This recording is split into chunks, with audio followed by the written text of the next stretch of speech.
Hello and welcome everyone to Concepts Clear, and today is our fourth lecture on the topic work, energy and power.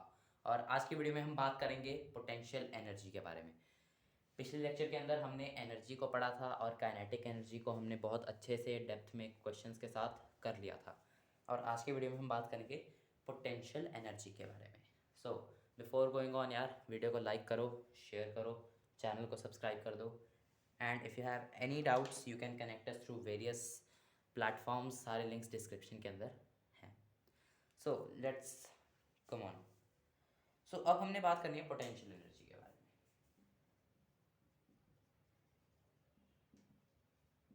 Potential energy, अब potential energy क्या होता है? What is potential energy? So हमने पिछले lecture के अंदर बात करी थी कि potential energy is energy due to configuration. जो कॉन्फ़िगरेशन की वजह से एनर्जी होती है, that is known as potential energy. So अब कॉन्फ़िगरेशन के अंदर हम क्या क्या चीज़ें कंसिडर करते हैं? Position, shape, size and all these things. So this is all the things that we consider under configuration. So potential energy is the energy due to configuration. मतलब जब पोजीशन के अंदर चेंज आता है, शेप के अंदर चेंज आता है, साइज के अंदर चेंज आता है, सो उसकी वजह से जो एनर्जी होती है या जो ऑब्जेक्ट के अंदर जो एनर्जी स्टोर्ड होती है कॉन्फ़िगरेशन की वजह से, that is known as potential energy. Okay, so potential energy जो होती है हमारे पास दो तरह की होती है, gravitational potential and elastic potential. Gravitational potential and elastic potential, जो हमारा सीबीएसई का सिलेबस है उसके अंदर हमें सिर्फ ग्रेविटेशनल पोटेंशियल है, बट हम इलास्टिक पोटेंशियल को भी पढ़ेंगे। सो पहले हम बात करते हैं ग्रेविटेशनल पोटेंशियल की। सो ग्रेविटेशनल पोटेंशियल क्या होती है? ग्रेविटेशनल पोटेंशियल के अंदर हम बात करते हैं पोजीशन की। एक ऑब्जेक्ट है, उसको एक ऑब्जेक्ट यहां पर है, एक ऑब्जेक्ट है यहां पर, डिफरेंस है h हाइट का, मास दोनों का सेम है, दोनों अभी स्टेशनरी हैं, दोनों अभी स्टेशनरी हैं। सो मेरा क्वेश्चन ये है कि इन दोनों में से किसके अंदर एनर्जी ज़्यादा है? इन दोनों में से किसमें ज़्यादा एनर्जी है? किसमें ज़्यादा एनर्जी है? आप कहोगे कि दोनों रेस्ट पर हैं, एनर्जी सेम है। आप दोनों कहोगे ना कि दोनों रेस्ट पर हैं तो इनके अंदर एनर्जी सेम है। नो, एनर्जी सेम नहीं है, क्योंकि यहाँ पर पोजीशन का फ़र्क है, कॉन्फ़िगरेशन चेंज हो चुकी है इनकी। ओके, पोजीशन का फ़र्क आ चुका है यहाँ पर। मतलब ये ऑब्जेक्ट पहले यहाँ पे था, अपने आप तो ये आसमान में नहीं चल गया होगा फर्स्ट फ्लोर पे, कभी ना कभी इसे ऊपर फर्स्ट फ्लोर पर लेकर गया होगा कोई, एच हाइट पर कोई ना कोई इसे लेकर गया होगा। इसका मतलब इसके अंदर जो वर्क किया था, जो एनर्जी उस इंसान ने लगाई थी या उस मशीन ने लगाई थी जिसने उसे एच हाइट पर लेकर गया, उसकी एनर्जी इसके अंदर स्टोर्ड है। इसके अंदर उसकी एनर्जी स्टोर्ड है। सो एनर्जी क्या होती है ना? कितनी एनर्जी स्टोर्ड होगी? जितना वर्क करा होगा। कितना वर्क करा होगा? फोर्स इंटू डिस्प्लेसमेंट के बराबर, एफ डी कॉस थीटा के बराबर, sorry F S cos theta के बराबर। एफ उसने फोर्स लगाई होगी। नाउ अब मेरा सिंपल सा क्वेश्चन है, कितनी फोर्स लगी होगी इस ऑब्जेक्ट को यहाँ से यहाँ तक लेकर जाने में? हमने बस क्या करना था, ग्रेविटी को ओवरकम करना था इसको यहाँ तक लेकर जाने में। ओके, मतलब ऑब्जेक्ट ग्रेविटी मतलब वेट, ऑब्जेक्ट के वेट को ओवरकम करना था। वेट कितना होता है mg। डिस्प्लेसमेंट कितनी हुई h की, cos थीटा यहाँ पर जीरो होगा क्योंकि वर्क भी इस डायरेक्शन में था, हाइट भी इस डायरेक्शन में। So work mgh, energy mgh, और ग्रेविटेशनल पोटेंशियल को हम जनरली u के उससे डिनोट करते हैं and u is equal to mgh। This is the value of gravitational potential energy. मतलब इस ऑब्जेक्ट के अंदर mgh एनर्जी ज्यादा है इस ऑब्जेक्ट से। Okay, so this is what is that energy. Now अब आप कहोगे कि अगर इस ऑब्जेक्ट को हम यहां से यहां तक लेकर आए और यहां से यहां तक लेकर आए, फिर इसके अंदर एनर्जी तो इससे ज़्यादा होनी चाहिए क्योंकि यहाँ पर हम इसे ऊपर लेकर गए और नीचे लेकर आए, तो यहाँ पर इसमें एनर्जी ज़्यादा होनी चाहिए। बट नहीं, क्यों? क्योंकि देखो, अब जब हमने बात करी थी एक वर्क डन बाय ग्रेविटी की, या जब हमने एक दूसरा केस लेते हैं, एक आदमी है, उसके हाथ में ये बॉक्स है, वो इस बॉक्स को नीचे लेकर आ रहा है, सो ये आदमी कितना वर्क करेगा? h डिस्टेंस नीचे लेकर आया, तो ये आदमी कितना वर्क कर रहा है? सो इसने फिर से क्या करना है? वेट को ओवरकम करना है, mg डिस्प्लेसमेंट h हुई। बट ये जो इंसान है, इसने इस ऑब्जेक्ट को ऐसे पकड़ा हुआ है, इसके हाथ यहाँ पर आएंगे, ऑब्जेक्ट को उसने ऐसे पकड़ा होगा। ओके, मान लो इस डस्टर को लेकर जा रहा है वो, तो उसने ऑब्जेक्ट को ऐसे पकड़ा होगा, डस्टर नीचे को वेट लगा रहा है, वो इंसान फोर्स लगा रहा है वो ऊपर को लग रही है, मतलब जो फोर्स की डायरेक्शन है वो ऊपर है बट डिस्प्लेसमेंट नीचे है, मतलब वर्क वो नेगेटिव कर रहा है। नेगेटिव वर्क कर रहा है मतलब कि वो वर्क चुरा रहा है। अब वो वर्क किस चीज़ से चुरा रहा है? अब जब हमने टॉपिक पहले करा होगा तब आपको ये वर्क चुराने वाली बात थोड़ी खटकी होगी कि क्या वर्क कैसे चुरा सकते हैं, हैं? सो वर्क को हम इस तरीके से चुरा सकते हैं। वो इंसान क्या कर रहा है, जो ब्लॉक की एनर्जी है, जो ब्लॉक की पोटेंशियल एनर्जी है, जैसे जैसे ब्लॉक नीचे आएगा उसकी पोटेंशियल एनर्जी कम होगी, है ना? ब्लॉक की पोटेंशियल एनर्जी कम होगी। जो ये U होता है ना, U is equal to mgh, वो हर पॉइंट पे, एक पॉइंट पे ब्लॉक की पोटेंशियल एनर्जी को डिनोट करता है। मतलब इस पॉइंट पर जो ब्लॉक की पोटेंशियल एनर्जी होगी वो mgh होगी। यहाँ पर h हमारा जीरो है क्योंकि वो बिल्कुल सरफेस पर है, सो यहाँ पर इसकी पोटेंशियल एनर्जी जीरो है। यहाँ पर वो h हाइट पर है, इसका मतलब इसकी पोटेंशियल एनर्जी mgh है। अब जब वो इंसान, जो ये हमारा आदमी है, इसका नाम हम रामू ले लेते हैं, जब ये रामू इस ऑब्जेक्ट को यहाँ से यहाँ पर लेकर आया तो यहाँ पर इसकी एनर्जी, पोटेंशियल एनर्जी थी mgh, यहाँ पर इसकी एनर्जी है जीरो। सो ये जो एनर्जी थी वो कहाँ गई?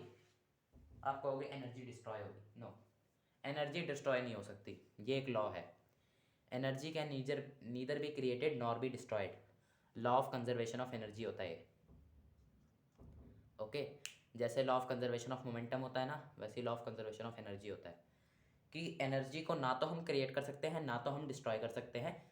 क्लासिकल मैकेनिक्स में जब हम क्वांटम मैकेनिक्स के अंदर जाते हैं, then we can convert energy and mass into one another. हम एनर्जी से मास क्रिएट कर सकते हैं, मास से एनर्जी क्रिएट कर सकते हैं, क्वांटम मैकेनिक्स में, क्लासिकल मैकेनिक्स में नहीं। और अभी हम हैं क्लासिकल मैकेनिक्स की दुनिया में। सो एनर्जी यहाँ पर डिस्ट्रॉय नहीं हो सकती। ऊपर थी इसके अंदर एनर्जी mgh, नीचे आकर हो गई जीरो, तो वो एनर्जी गई कहाँ? एनर्जी को हम डिस्ट्रॉय नहीं कर सकते, एनर्जी को सिर्फ हम कन्वर्ट कर सकते हैं।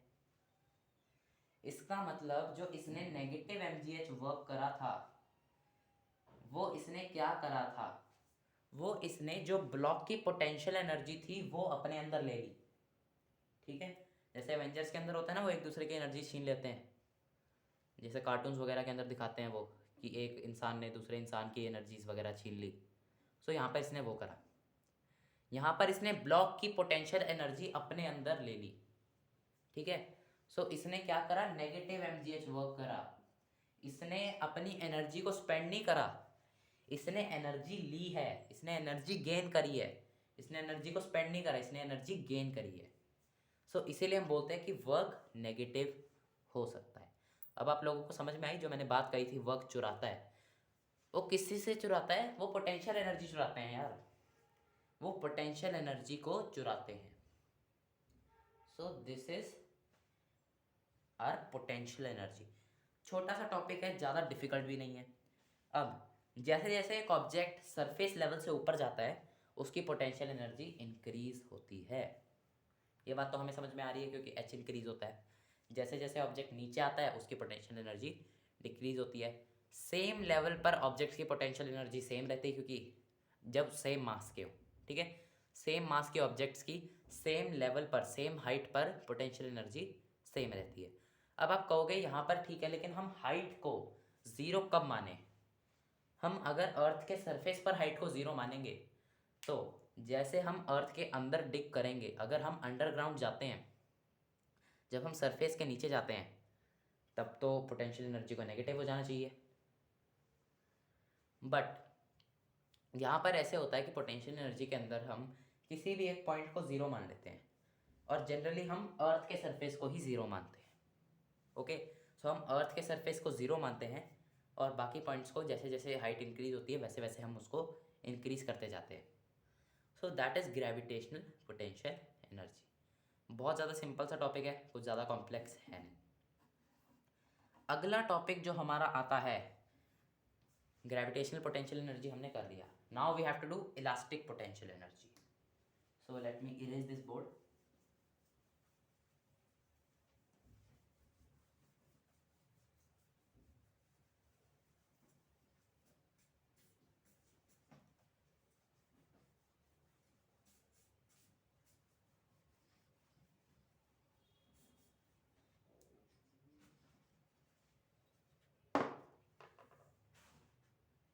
सो अब जो हमारा टॉपिक है, that is elastic potential energy. Elastic potential energy, elastic potential energy. So elastic potential energy क्या होती है? अब पोटेंशियल एनर्जी हमें पता है कन्फिग्रेशन के थ्रू होती है, energy due to configuration. Now configuration के अंदर हमने पोजीशन को तो मान लिया, बचा क्या? शेप और साइज। और शेप और साइज की वजह से जो पोटेंशियल एनर्जी होती है, उसी को हम बोलते हैं elastic potential energy.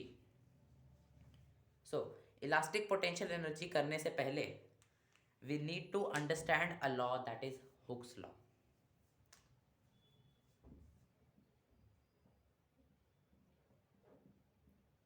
Hooks law, एक साइंटिस्ट थे हुक, जिन्होंने ये लॉ दिया था। सो ये लॉ क्या बताता है? ये लॉ हमें एक स्ट्रिंग के अंदर जो स्ट्रेस और स्ट्रेन होता है, उसके बीच में रिलेशन बताता है। सो ये हमें स्ट्रेस और स्ट्रेन के बीच का रिलेशन बताता है। स्ट्रेस और स्ट्रेन क्या होता है, ठीक है, वो अभी हमें पता चलेगा। सो इसके लिए हम एक केस लेते हैं। एक ऑब्जेक्ट है,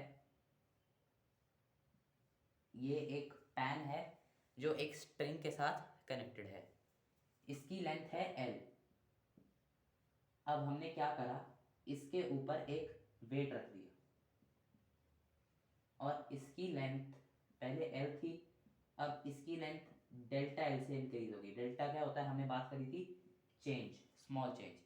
स्मॉल चेंज को हम डेल्टा बोलते हैं, हमने अपने पहले कभी बात करी थी इसके अंदर, मेरे को याद है। सो स्मॉल चेंज को हम बोलते हैं डेल्टा। अब मान लो जो स्ट्रिंग की लेंथ होती है, उसके अंदर एक वेट रखने से जो चेंज आया वो डेल्टा L आया। स्ट्रिंग की लेंथ L थी, ए उसका क्रॉस सेक्शन एरिया था, ठीक है, ए उसका क्रॉस सेक्शन एरिया, मतलब स्ट्रिंग का जो एरिया होता है क्रॉस सेक्शन का मतलब जैसे अगर ये एक स्ट्रिंग है तो जो इसका ये वाला एरिया है इसे हम क्रॉस सेक्शन एरिया बोलते हैं, तो वैसे ही एक स्ट्रिंग का क्रॉस सेक्शन एरिया, वैसे तो वो बहुत ज़्यादा कम होता है बट जो एकदम एक्यूरेट साइंटिफिक कैलकुलेशंस होती हैं उसके अंदर हम इसे मानते हैं। सो अब जो स्ट्रेन होता है, स्ट्रेन को हम डिफाइन करते हैं डेल्टा एल बाय एल, मतलब change in length upon original length, जितना चेंज आया the ratio of change upon original. So strain का मतलब क्या हुआ कि ऑब्जेक्ट कितना स्ट्रेन सह रहा है, वो कितनी डिस्प्लेसमेंट या कितने चेंज को सह रहा है, that is strain. The second thing is stress. Stress को आप प्रेशर की तरह मान सकते हो, फोर्स अपॉन एरिया। मान लो F फोर्स अप्लाई करता है, ये जो वेट है ये F फोर्स अप्लाई कर रहा है और उस F फोर्स की वजह से ये चेंज आया है। So force upon area, stress को आप प्रेशर की तरह मान सकते हो, जैसे प्रेशर होता है ना फोर्स अपॉन एरिया, उसी तरह से स्ट्रेस। सो अब जो ये हुक्स लॉ है ये हमें क्या कहता है? नाउ ये बहुत ज़्यादा इंपॉर्टेंट लॉ है, इसको ध्यान से सुनना, ये हमें क्या चीज़ बताता है। सो हुक्स लॉ हमें ये कहता है ratio of stress and strain is found to be constant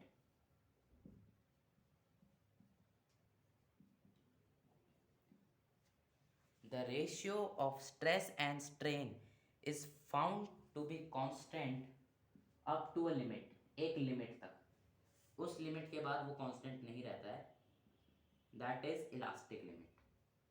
उस लिमिट को हमने नाम दिया हुआ है इलास्टिक लिमिट। सो ये एक लिमिट होती है इलास्टिक लिमिट, इस लिमिट तक जो स्ट्रेस और स्ट्रेन की रेशियो होती है, स्ट्रेस और स्ट्रेन की जो रेशियो होती है वो कांस्टेंट रहती है। सो हुक्स लॉ हमें ये बताता है। So Hooke's law state that the ratio of stress and strain is found to be constant up to a limit that is called elastic limit. Okay, so elastic limit तक ये जो है constant रहता है। नाउ इसका मतलब,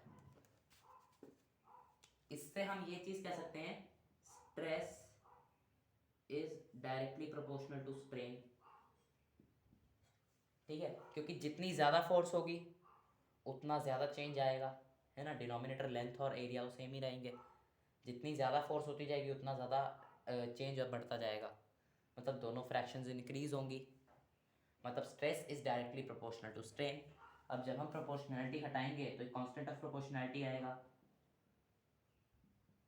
और उसे हम बोलते हैं ई, ठीक है, यहाँ पर हमने के नहीं लिया, यहाँ पर ई है और ये स्पेसिफिकली ई ही होता है, ई। एंड ई होता है Young's modulus,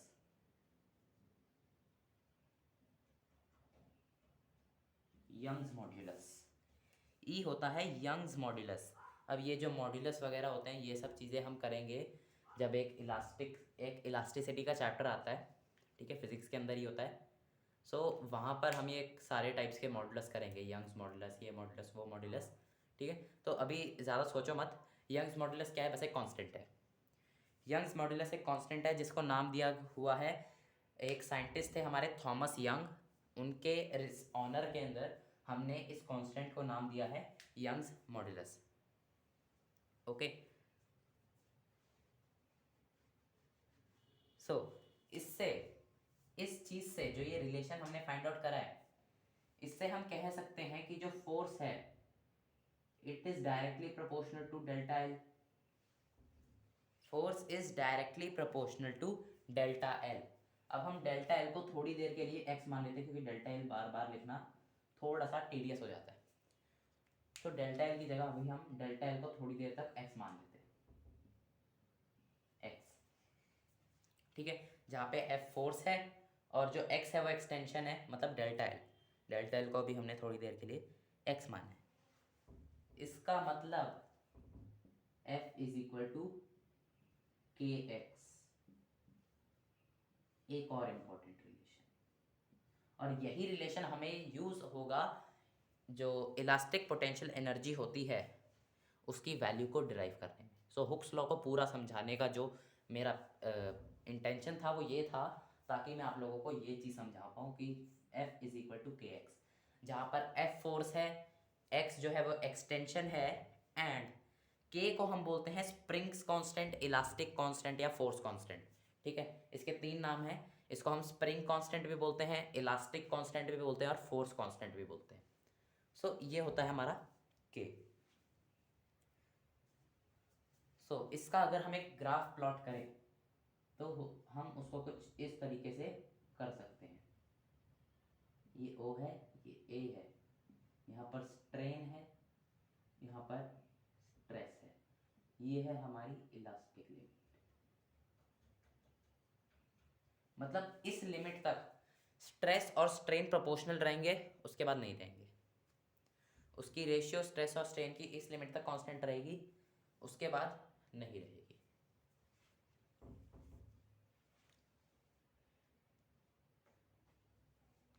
so this was our Hooke's law.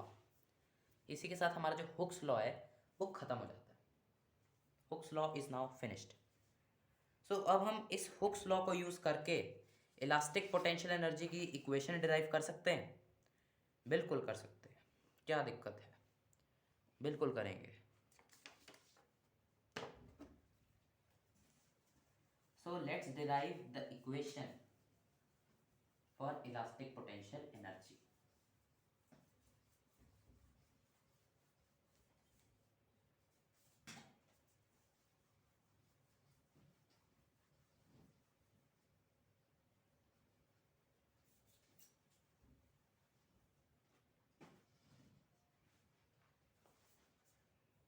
So elastic potential energy, अब इसके अंदर हम ये लेते हैं, ये एक स्प्रिंग है और इसके साथ एक ये वेट होल्डर पड़ा है जहाँ पर हम वेट रख सके।